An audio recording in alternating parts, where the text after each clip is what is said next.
Let's talk about hemp a little bit. You're a big Sure. proponent of Yeah. that. It's got quite the negative connotation to it, though. But what are some of the many benefits to that? I like to think that hemp is like it's getting rediscovered, if you Okay. will, right? So, sure, when we think of hemp, we think of THC, we think of Mm-hmm. getting high, right? And, you know, I don't know if there's something wrong with that or not. It's not, I'm not out there, I'm not interested in getting high that way and, in that space. But our founding fathers, it used to be illegal to have land that you were farming if you weren't farming hemp. And everywhere else in the world today, they're still farming hemp. Hemp is a super sustainable resource.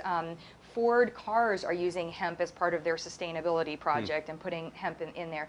Industrial hemp is cheap, it's easy to use, and of course in the US we're like, we cannot grow it because there would be such a risk of if we let them grow the industrial form or the food form, wouldn't we be just allowing them to grow the drug form? And they're completely distinct. There's